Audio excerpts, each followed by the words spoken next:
All right. Very interesting. This next topic we're going to get into, I think it's going to be a very interesting discussion for us and for our listeners. And you guys will get the chance to call in and comment. But Cris Carter, Hall of Fame wide receiver. Rob, you and I worked with him both at ESPN and here at Fox Sports. And Cris, actually, the position that I'm holding now at First Things First, the morning show on FS1. That was his Cris originally. was the first person in that. Yes, it was Cris and Nick Wright as the host, and then Brandon Marshall replaced Cris Carter, and then Brandon left, and now I've replaced Brandon. But I love Cris. Great guy, Rob. I'm sure you know him well, and I wish him nothing but the best. But he was on a podcast on, Untold Stories is the name of the podcast. And it was on Bleacher Report with Master Tesfatsion. That's the guy's name, Master Tesfatsion.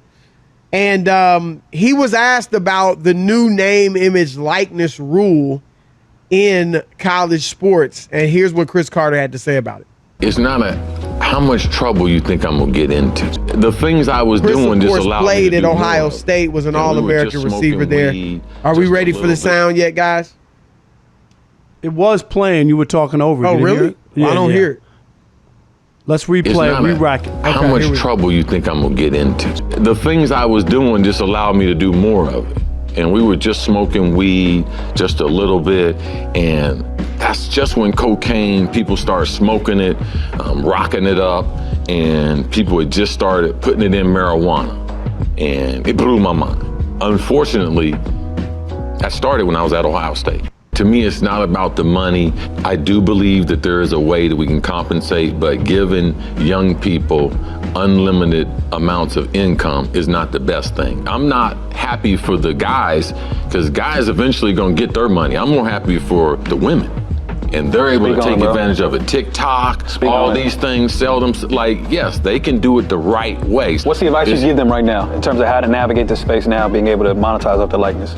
I would say that there's really no experts in this area, and be very careful. The universities can recommend to the athlete a business or something that they can go to, but people are gonna make mistakes. This is new territory. People are going to make mistakes, but us thinking that young people are going to be better off with money than without it, that would be interesting to watch.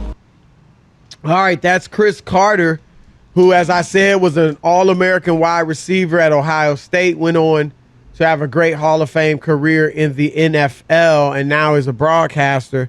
And Rob, for those that might not know, Cris had a well-chronicled drug problem.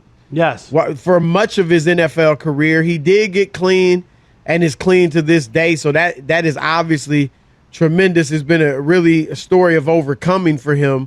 But he said it just right there, Rob, that he started at Ohio State. And what the point he was making was that he signed, when he was at Ohio State, he signed illegally with a couple of agents when he was a freshman. He signed with Lloyd Bloom and Norby Walters. Those were the agents that he signed with as a freshman. And he said he was making so much money. It might not seem like a ton to us. They gave him $15,000 and then $500 a month. That's a lot of money back then, Chris. Yeah. Chris. And this is a lot of money today for a college kid, but that was in the 80s, as you said. In the 80s, I was working in the shoe store as a stock boy, making $275 an hour. That was a lot of money. Seriously. Wow. Yeah. No, that's a lot of money. That's what I'm trying to say, is that back then, that was a lot of money. When I was playing ball, and it was only Division III, but from 86 to 90, Rob, we would be on campus for a week around Christmas because, we're playing in the Christmas tournaments and all that. And they would give us, $120? And you thought you were for like, the week.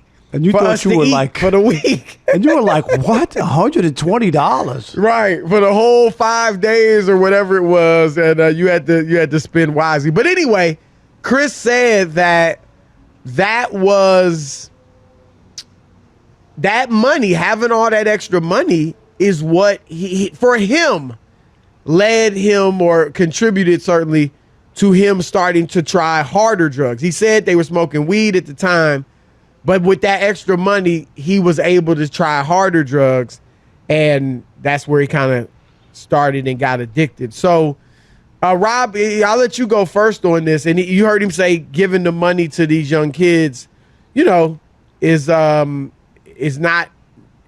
to be interesting to use his exact words. You know, everybody's experience is different, Chris. People talk about weed being the gateway to harder drugs. Right. So the gateway for him, right. And so for some people, they still, all right, smoke weed, get high.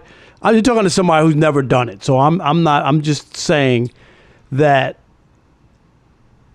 I think he's talking about his personal experience. I don't think giving people money automatically means I'm going to try drugs because I have money in my pocket. People do different things. There are a lot of kids, and I don't think it's overblown, Chris, and you know this as a college student. There were times for me when I just didn't have any money from college. I just didn't have any, you know, and I can imagine being an athlete from a poor family where they're not sending you back, you know, $1,000 a week, Chris. There were no credit cards and all that. They were just totally different than where we are today. But there are a lot of people go without. And it's hard to get a pizza, hard to take your girlfriend out to the movies, you know, because you don't have money. But I think his experience is different. And I applaud him for at least sharing and opening Powerful up story. at his, like his story. But I'm not convinced that this evil will be because kids have money. If kids want to get drugs or try drugs, Chris, I hate to say it, but you know and I know, drug dealers will let people taste and try because they want them hooked. Right. You know, like, so it's not going to take, it's and like then once you get hooked, you'll find a way to get the money. To get money to get to them. That's all they need is they need you to get, sure, you want to hit that? Go ahead. You want to do this? You want to do that? Chris, I've seen people fall into these things. So I know it's not just people with money, you know, who wind up falling into to a drug situation. Yeah, I'm with you, and I think it'd be great, and I would imagine Chris will do this, and I'm sure he has already. But for him to talk to these kids about, look, I think it's great, Rob, that they're getting their money finally. He mentioned the women players, the female athletes that won't have these huge contracts with the NBA, and obviously not in football or baseball, that it's good for them. And it's also good, though, for a lot of male athletes who won't make it to the next level, because not all of them will make it. And so it's good for a number of athletes. And I hope that Chris travels around speaking to college players saying, look, I think it's great for you guys to be able to get this.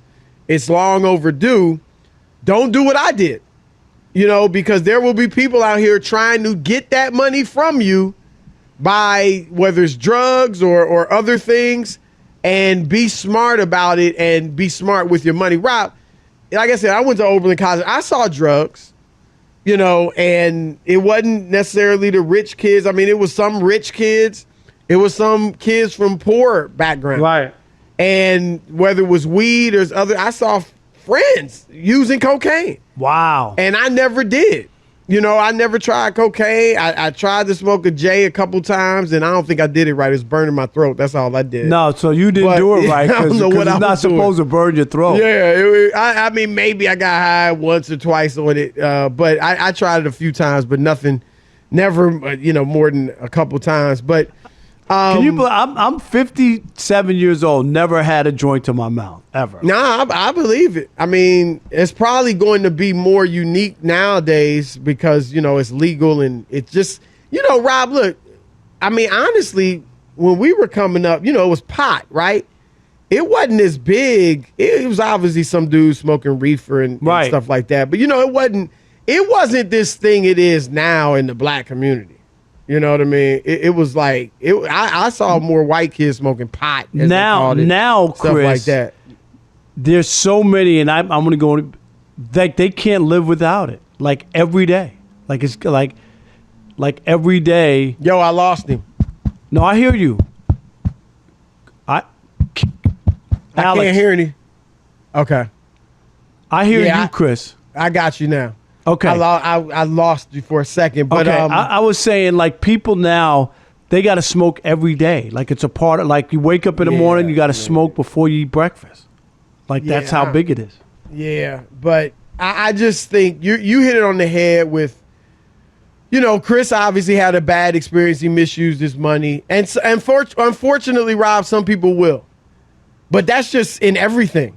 Some people are going to get good jobs and they're going to use the money they make to do negative things. Big time. Wall Street. I know people that work on Wall Street, Rob.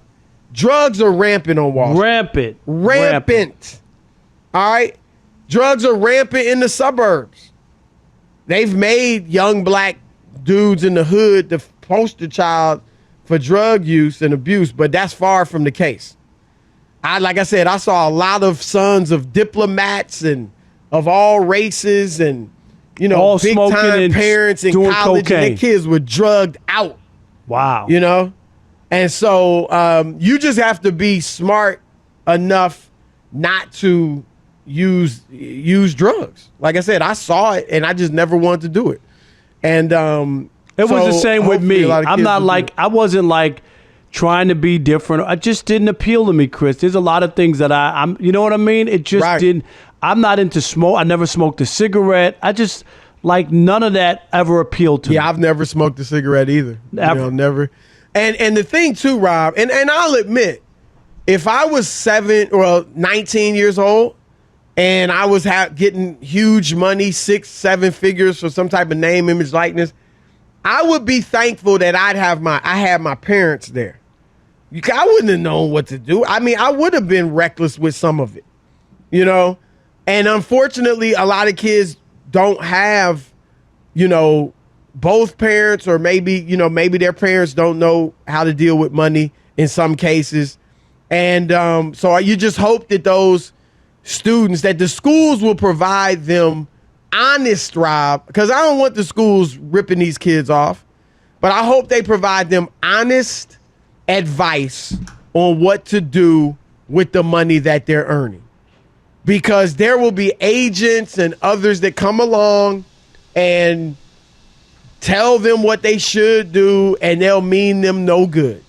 And they will try to get this money out of these kids' hands and pockets. And so I think, Rob, part and parcel with this new name, image, likeness is maybe a department on campus that helps the kids, that gives them advice. Now, the kids don't have to take it, but you're at least providing them, Rob, with solid advice on what to do with the money.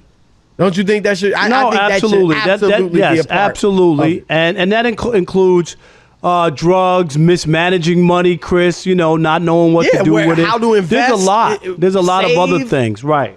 Yeah, just giving them advice on, look, don't spend this money all up. Right. Don't waste it. Don't waste it. Like, there's other things.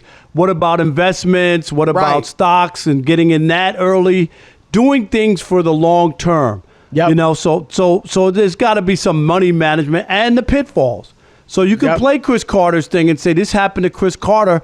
Doesn't mean it's going to happen to you, but you should look out for these things. Absolutely.